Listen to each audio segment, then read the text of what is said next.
दोस्तों, आज की कहानी में इसी बात को समझाया गया है कि भगवान वह नहीं करता जो हमें अच्छा लगता है, भगवान वह करता है जो हमारे लिए अच्छा होता।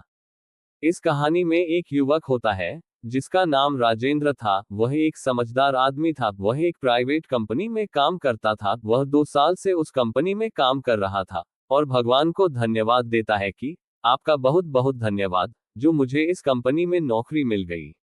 वह भगवान की पूजा पाठ में हमेशा लगा रहता था। वह धार्मिक प्रवृत्ति का युवक था। वह मुंबई शहर में रहता था। उस कंपनी में उसकी उन्नति नहीं होने के कारण वह परेशान रहता था और उसकी सैलरी भी नहीं बढ़ रही थी। दोनों वजह से परेशान रहता था।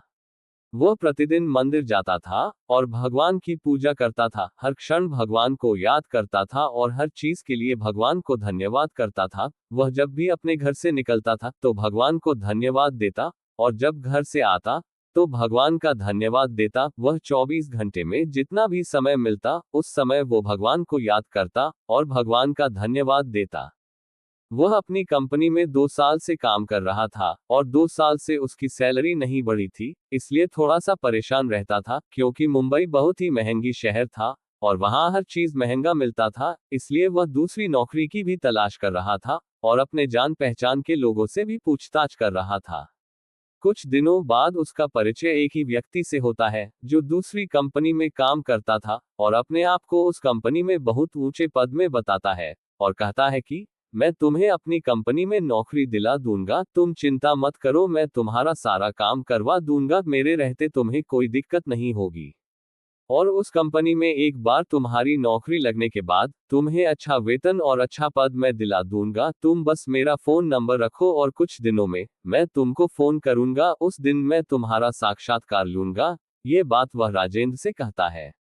वह व्यक्ति अपना फोन नंबर राजेंद्र को देता है और कहता है कि मैं आपको इस दिन कॉल करूंगा और आपका साक्षात्कार लूंगा। अगर आपका साक्षात्कार अच्छा रहा तो आपको नौकरी मिल जाएगी। ये बात दोनों के बीच होती है। ये सुनकर राजेंद्र को बहुत खुशी होती है। वह मन ही मन सोचता है कि आज मेरा परिचय बहुत ही अच्छे व्यक्ति से हो गया, अब मुझे नौकरी की चिंता नहीं, अब मेरा अच्छी कंपनी में नौकरी लग जाएगी और मुझे अच्छा वेतन मिलेगा और मुझे अच्छा पद मिलेगा। ऐसा सोचकर राजेंद्र मन ही मन बहुत खुश होता है और वह सपने देखने लगता है कि कुछ दिन बाद मेरे पास घर होगा, गाड़ी होगा, मैं शादी करूंगा। ये सारे सपने वह देखने लगता है और अपने साक्षात्कार के दिन का इंतजार करने लगता है। अब राजेंद्र के दिमाग में यह बात आती है कि जल्दी से मेरा साक्षात्कार हो और मैं इस कंपनी को छोड़कर दूसरी कंपनी में चला जाऊं। ये बात उसके दिमाग में चलती रहती है और मन में सवाल उठते रहते हैं कि उस व्यक्ति का फोन कब आएगा और उस फोन में वह क्या क्या सवाल मुझसे पूछेंगे। ये बात भी उसके दिमाग में चलती रहती है और अगले कुछ दिनों के बाद उसका साक्षात्कार का दिन आ जाता है।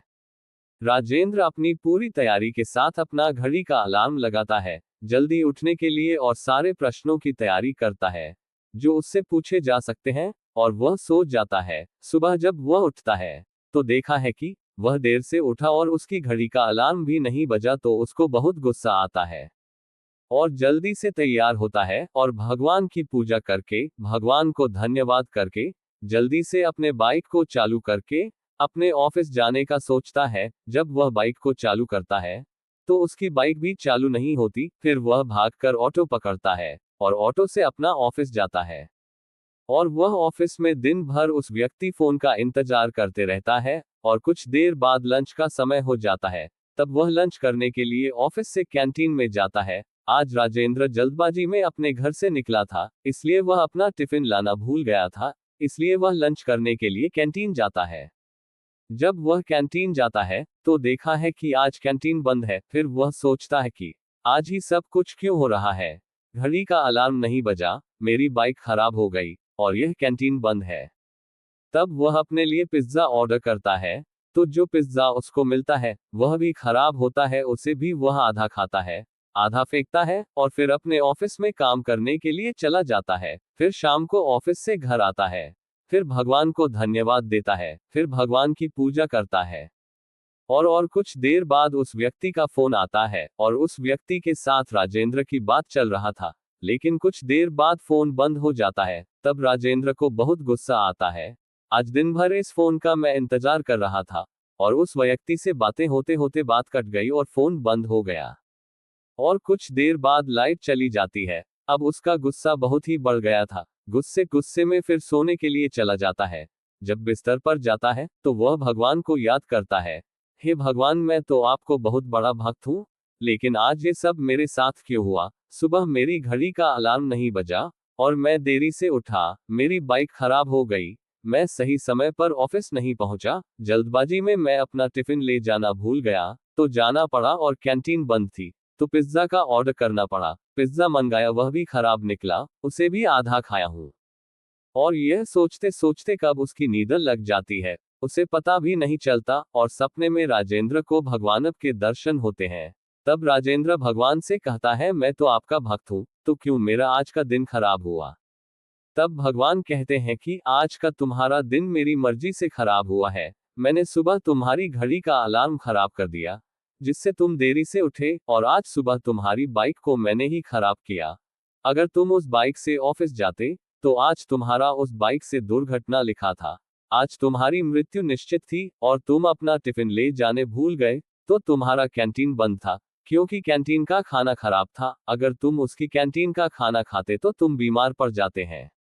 और सबसे महत्वपूर्ण बात, जिस व्यक्ति का जी फोन का तुम इंतजार कर रहे थे, उस समय वह फोन डिस्कनेक्ट हो गया और तुम्हारा फोन बंद हो गया। वह इसलिए हुआ क्योंकि जिस व्यक्ति से तुम बात करना चाहते थे वह एक नंबर का ठग है, वह लालची आदमी है, वह तुम्हें धोखा देने वाला था और मैंने तुम्हें उसे धोखे से बचा लिया। ये सब आज मेरी मर्जी से हुआ। ये सब बात मैं तुम्हें इसलिए बता रहा हूँ कि तुम मेरे बहुत बड़े भक्त हो और मैं तुम्हारी भलाई चाहता हूँ। मैं हमेशा तुम्हें खुश देखना चाहता हूँ, प्रसन्न देखना चाहता हूँ और हमेशा तुम्हारे हित के लिए सोचता हूँ और करता हूँ। और अगली सुबह राजेंद्र को बहुत अच्छा लगता है और बहुत खुशी होती है कि भगवान ने मुझे बचा लिया। दोस्तों, इस कहानी से यह सीख मिलती है कि हमें ईश्वर की फैसले पर कभी नाराज नहीं होना चाहिए, क्योंकि ईश्वर वह नहीं करता जो हमें अच्छा लगता है, ईश्वर वह करता है जो हमारे लिए अच्छा होता है। जो होता है वो अच्छा के लिए होता है। ऊपर वाले के फैसले पर कभी नाराज नहीं होना चाहिए, क्योंकि ऊपर वाला वह नहीं करता जो आपको अच्छा लगता है, ऊपर वाला वह करता है जो आपके लिए अच्छा होता है।